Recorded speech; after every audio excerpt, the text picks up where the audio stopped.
아랍 소식통으로부터 정말 긴급한 메시지가 들어왔습니다. 알아라비아 통신은 미국과 이란이 결국 휴전 조건에 합의했다고 전했습니다. 더 나아가 알아라비아에 따르면 양측이 곧 몇 시간 안에 발표할 합의문까지 이미 공개됐다고 합니다. 이 합의는 여러분을 놀라게 할 것입니다.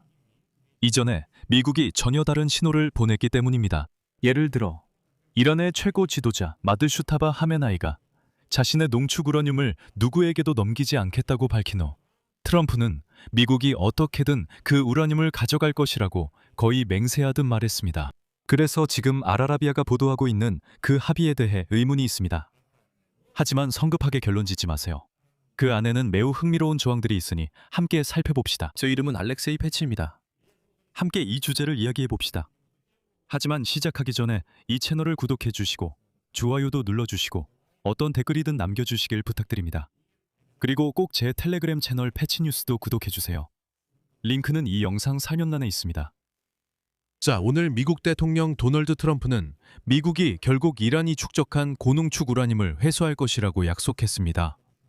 어쨌든 바로 미국인들이 그렇게 할 것이라는 말이죠. 미국인들이 이란 우라늄을 손에 넣을 것입니다. 인용하겠습니다. 우리는 농축 우라늄을 얻게 될 것입니다. 우리에게는 필요 없고 원하지도 않습니다.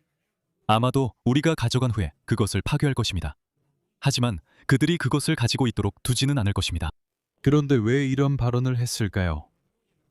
사실 전날 이란의 최고 지도자 마드슈타바 하메네이가 핵무기 제조에 필요한 수준에 가까운 농도의 우라늄을 해외로 반출해서는 안 된다는 명령을 내렸기 때문입니다. 이렇게 해서 그는 도널드 트럼프의 주요 요구를 사실상 거부한 셈입니다. 소식통에 따르면 앞서 미국 대통령 도널드 트럼프는 이스라엘에 이란의 핵무기 제조에 필요한 고농축 우라늄 비축분이 결국 이란에서 반출될 것이라고 확신시켰습니다. 그리고 해당 조항이 어떤 형태로든 평화협정에 반드시 포함되어야 한다고 했습니다. 이스라엘 총리 베냐민 네타냐후도 앞서 그렇게 하지 않을 것이라고 말했습니다. 농축 우라늄이 이란에서 반출되기 전까지 전쟁이 끝났다고 보지 않겠다고 했습니다. 테헤란이 지역 내 무장 단체들에 대한 지원을 중단하지 않고 탄도미사일 분야의 잠재력이 제거되지 않는 한, 그리고 이 모든 것이 이행되지 않는 한 전쟁은 끝나지 않을 것입니다. 그럼에도 불구하고 한 이란 고위 관리는 로이터 통신에 최고 지도자의 지침과 집권층의 합의에 따르면 농축 우라늄 비축분은 이란 영토 내에 남아 있어야 한다고 밝혔습니다. 이란 최고 지도부의 고위 인사들은 우라늄을 해외로 보내는 것이 미국과 이스라엘의 미래 공격에 대해 이란을 더 취약하게 만들 것이라고 보고 있습니다. 이런 상황에서 이란과 미국 간의 합의가 준비되었다는 주장들은 매우 이상하게 들립니다.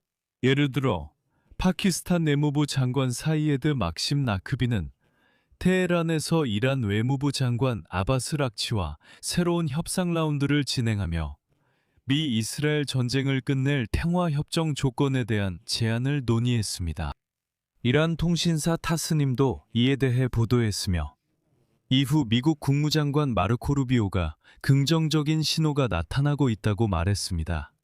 테헤란이 호르무즈 해협 통과 요금 징수 체계를 적용하면 해결책은 불가능합니다. 주요 선박 운항 시간은 이미 2월 28일부터 적용 중입니다. 하지만 미국 역시 전쟁이 끝나기를 바라고 있습니다. 왜냐하면 그들의 군 전력도 상당한 타격을 입었기 때문입니다. 예를 들어 블룸버그는 미국이 이란과의 전쟁이 시작된 이후 약 30대의 드론을 잃었다고 보도했습니다. MQ-9 리퍼는 정찰 외에도 미사일과 유도폭탄을 장착해 목표를 타격할 수 있습니다. 한 대 가격은 약 3천만 달러로 큰 금전적 손실입니다. 드론만 해도 손실액이 거의 10억 달러에 달합니다. 수량으로 따지면 미국은 전쟁 시작 전 보유했던 MQ-9 리퍼의 최대 20%를 잃었을 수도 있습니다.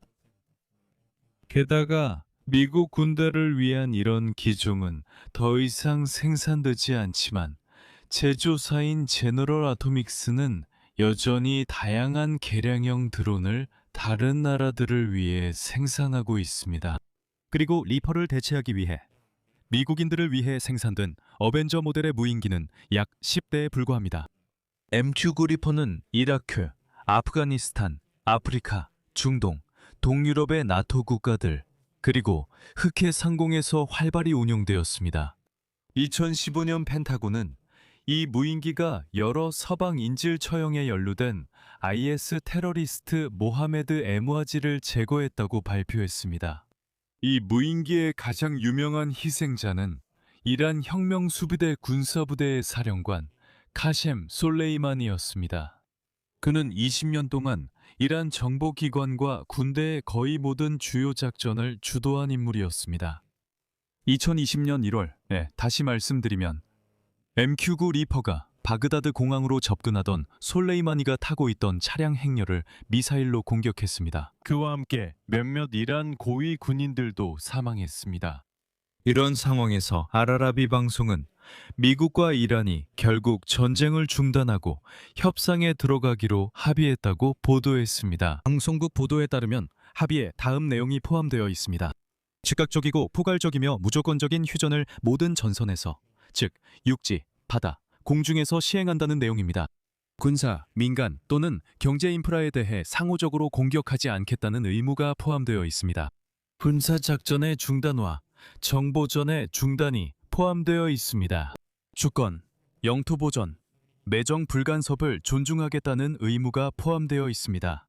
페르시아만, 호르무즈 해협, 오만만에서의 항해의 자유 보장이 포함되어 있습니다. 이행 상황을 모니터링하고 분쟁을 해결하기 위한 공동 메커니즘이 포함되어 있습니다. 미해결 사안에 대한 협상은 7일 이내 시작될 예정입니다.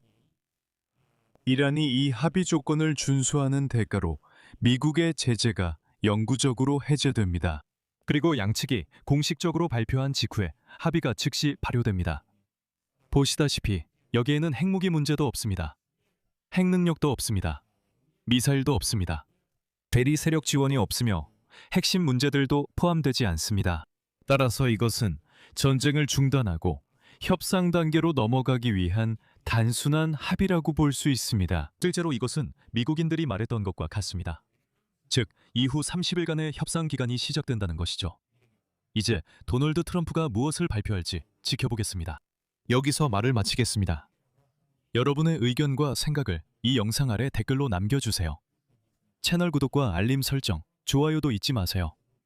오늘은 여기까지입니다. 건강 조심하세요. 모두 안녕히 계세요.